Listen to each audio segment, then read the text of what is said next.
Ma'am, ano ho ba ang ibig sabihin nitong reserve fund ng PhilHealth?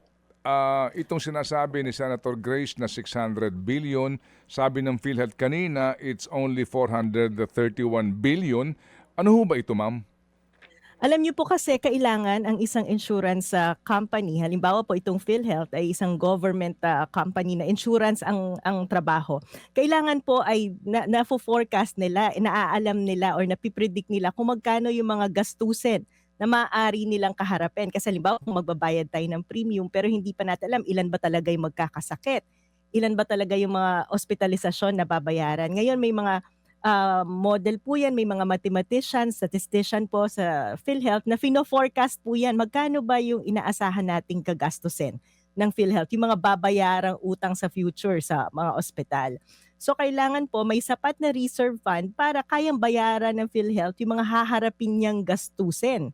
So diyan po pumapasok yung tinatawag nating future liabilities ng PhilHealth. Kaya merong insurance liabilities na tinatawag. Ngayon titingnan mo dapat yung reserve fund mo tumutugma yan sa haharapin mong liability sa future. So hindi nga may pera nga po ang PhilHealth pero ang tanong ay sapat ba ang perang 'to para sa mga kinakaharap na gastusin ng PhilHealth?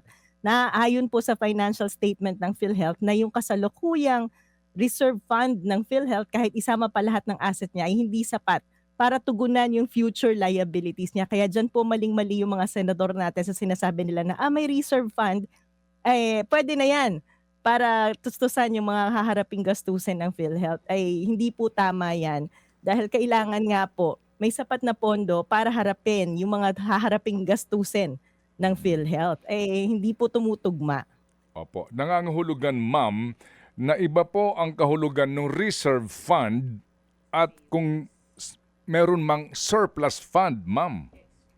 Yes, magkaiba po 'yun. Wala pong surplus fund ang PhilHealth dahil ang surplus fund ay ibig sabihin 'pag tiningnan mo yung current assets ng PhilHealth dapat ay kaya niyang tugmaan ang mga liabilities na 'to at sobra-sobra pa at hindi po 'yun ang nakikita natin. Kasama na ang reserve fund na mayroon ng PhilHealth, hindi po 'to sapat para tugunan yung mga liabilities o pagkakautang ng PhilHealth, pati na rin yung mga haharapin pa niyang bayarin.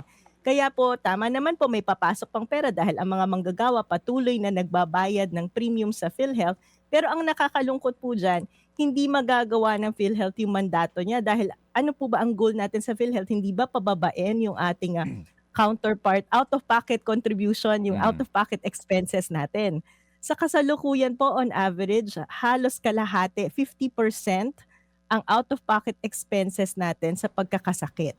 Yan po ay isa sa pinakamataas dito sa Southeast Asia. Ibig sabihin hindi nagagampanan ng PhilHealth ang trabaho niya na ibsan yung burden ng pagkakasakit sa Pilipinas. Ngayong hindi binigyan ng subsidy ang PhilHealth, mas lalong hindi niya magagawa yung trabahong yan dahil katulad ng sinasabi po natin, walang sapat na pondo ang PhilHealth para bayaran yung kasalukuyang pagkakautang niya at saka yung mga haharapin niyang gastusin.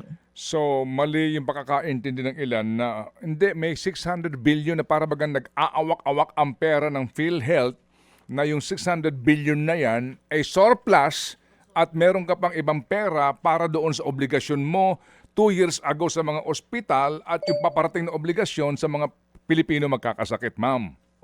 Opo, maling-mali po 'yan. In fact po, hindi po natin pinagtatanggol ang PhilHealth, maraming kailangang ayusin ng PhilHealth. Ito nga lang pong halimbawa yung e-konsulta, yung konsulta package. Maganda po 'yan 'pag tiningnan natin dahil 'yan ay basic, parang consultation package na natin. Pupunta tayo sa doktor, maaari na tayong magpa-check-up. Pero ang tanong, bakit walang mga private, provider na sumasali diyan sa konsulta package? Dahil napakaliit po ng budget, hindi po realistic yung inilalaan ng PhilHealth. So, parang sa papel, magandang pakinggan, may ganyang programa. Implementation-wise, hindi ma-implement dahil walang gustong mag-affiliate na doktor dahil napakaliit ng budget na nilalaan nila, unreasonable. So, paano pong magiging mas epektibo ang PhilHealth kung hindi bibigyan ng budget ng gobyerno? At alam niyo po sobrang disappointing 'pag tiningnan niyo yung resulta ng mga ng budget na pinirmahan ng Kongreso, eh. Sinisira yung mga ganitong institusyon katulad ng PhilHealth at lalong pinalalaki yung mga programa na binabanggit ko kahapon na nagsusulong ng patronage politics na kung saan yung mga politiko sinasaksak yung sarili nila sa pagbibigay ng ayuda at tulong sa taong bayan. So very disappointing po talaga 'tong nangyari sa budget natin. Opo.